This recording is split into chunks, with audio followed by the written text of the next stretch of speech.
77वें गणतंत्र दिवस के अवसर पर डोईवाला में कई कार्यक्रम हुए आयोजित। जहां देश आज अपना 77वां गणतंत्र दिवस मना रहा है, तो वहीं डोईवाला में भी इस अवसर पर कई कार्यक्रमों का आयोजन किया गया। सुबह सुबह कई शासकीय व गैर शासकीय विद्यालयों में स्कूली छात्र छात्राओं द्वारा राष्ट्रभक्ति गीतों के साथ प्रभात फेरी निकाली गई। उसके बाद सभी कार्यालयों में ध्वजारोहण हुआ। डोईवाला स्थित SDRF मुख्यालय, BSF ट्रेनिंग सेंटर के साथ ही जॉली ग्रांट एयरपोर्ट पर ध्वजारोहण हुआ।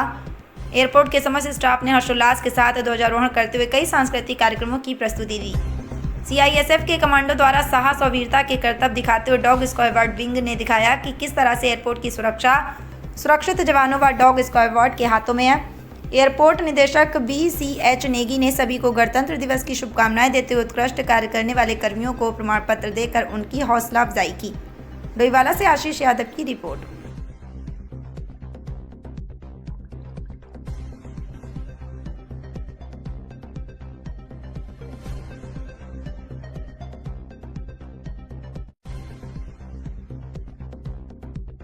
तो मैं आप सभी को 77वें गणतंत्र दिवस की शुभकामनाएं देता हूं। आज का दिन हम सभी के लिए बहुत ही महत्वपूर्ण है। जैसा आप जानते हैं कि हम विकसित भारत की दिशा में आगे बढ़ रहे हैं। हमारे माननीय प्रधानमंत्री महोदय का एक विज़न है कि हम 2047 तक एक विकसित देश बने।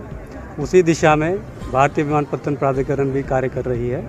जैसा आप जानते हैं कि देश के विकास में जो विमानन क्षेत्र है उसका बहुत बड़ा योगदान रहता है। देश के साथ साथ प्रदेश के विकास में भी हमारे नागर विमानन के विकास का जो बहुत बड़ा सहयोग रहता है। उत्तराखंड एक देवभूमि है, यहाँ पे पर्यटन स्थली भी है। तो जितने भी टूरिस्ट यहाँ पे आते हैं, तीर्थयात्री आते हैं, उनके लिए हम लोग हमेशा प्रयासरत रहते हैं कि नई से नई सुविधा और अच्छी से अच्छी सुविधाओं का यहाँ पे उन्हें प्रदान करें। और उसी दिशा में हम देहरादून हवाई अड्डे पे बहुत सारे कार्यों को धरातल पर लाने की योजना बना रहे हैं। और ये सब काम हम अगले 1-2 साल में पूर्ण करने की कोशिश करेंगे। इन कार्यों में हम टर्मिनल भवन के अंदर और बाहर काफ़ी सारे बदलाव लाएंगे, जिससे कि हम यात्रियों को और तीर्थयात्री जो हमारे यहाँ आते हैं उनको विश्व स्तरीय सुविधाएँ दे सकें।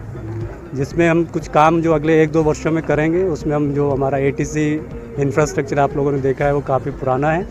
उसको हम एक नया ATC टावर और टेक्निकल बिल्डिंग भी बनाएंगे, जिसके लिए हमने नई जगह का चिन्हित करने का अपना कार्य शुरू कर दिया है। और ये जो नया ATC टेक्निकल बिल्डिंग का जो भवन बनेगा वो अगले 3-4 साल में बनेगा। फिर भी जो हमें अभी वाले जो ATC टावर है उसमें हम लोग नई सुविधाएं डाल रहे हैं। जो ऑटोमेशन सिस्टम हमारा है उसको हम नवीन ऑटोमेशन सिस्टम बनाने की कोशिश करेंगे। उसमें नया ऑटोमेशन सिस्टम लगाएंगे, नया सर्वेलेंस सिस्टम लगाएंगे, जिससे कि हमारे एयरपोर्ट की यात्रियों की जो हवाई जहाज़ों की आवाजाही का क्षमता को हम बढ़ाएंगे। और उसके साथ साथ हम लोग जो एयरपोर्ट के बाहर जो आप देख रहे हैं, हमारे पास इतनी खाली जगह है जिसमें कि हमने ग्रीन एरिया डेवलप किया है, इसको भी हम किसी कॉरपोरेट हाउस के सहयोग से इसको भी हम, जैसे आप दिल्ली, बॉम्बे वगैरह बड़े अंतर्राष्ट्रीय हवाई अड्डों में देखते होंगे, उसी तरह का एक हम माहौल या जो एम्बियंस हम टर्मिनल भवन के बाहर क्रिएट करने की कोशिश करेंगे। और टर्मिनल भवन के अंदर हम जो पैसेंजर्स के लिए आप जो नए एयरपोर्ट्स आप अंतर्राष्ट्रीय हवाई अड्डों में देखते होंगे, अलग अलग तरह की कुर्सियाँ होती हैं। जो नॉर्मल 3 सीटर कुर्सियों के सिवा हम नई चेयर्स भी हम अंदर टर्मिनल भवन में लगाएंगे।